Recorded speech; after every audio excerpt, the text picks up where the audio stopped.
More and more people are trying to live closer to their city centers, closer to work, closer to public transit, and we're going to need to think through how we can allow that, facilitate that, embrace it. We have tremendous potential to be a multimodal city, a city where people bike and walk and take transit as much as they drive, and we can have that balance. We've been very car-centric, and we need to change the mentality, because as we grow as a community, San Diego's already been built out. So we're going to grow with density or bigger buildings, people living more in the cores and centers of communities.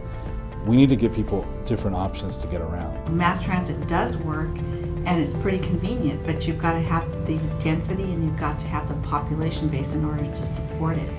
And I think that in all of San Diego County, we're really moving that way. David's been a real great advocate for that. I know he bikes himself, right? And many of the dangerous corridors and intersections are in his district and in neighboring districts. So that's been great to have an ally like that. I've found him a champion in particular of environmental justice. He grew up in a community, Barrio Logan, that suffered from some environmental justice inequity. Low-income communities of color do tend to have the largest amount of pollution and be the most impacted. And we know that in California, Barrio Logan and Logan Heights are in the top 5% of the most impacted communities in the whole state of California. On both sides of us, we had industrial uses. On one side, we had a chrome plating shop, and on the other side, a mechanic shop. And in that front yard, the exhaust vent to the chrome plating shop, so when they would run their machines and they needed the air to get out because they were working, the exhaust vent was my front yard.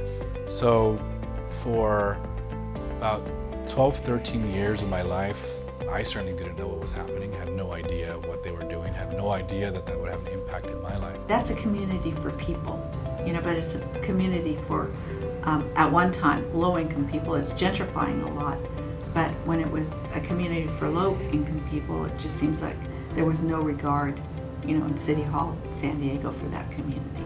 Plan and the zoning allows single-family house, apartment buildings, or industry. Now that's not a zone. I mean, that's, the whole purpose of Euclidean zoning from the 20s of the last century was to separate those uses. He was working as a community volunteer to start developing a community plan that was a sustainable one and one that would ensure health and a clean environment for his community.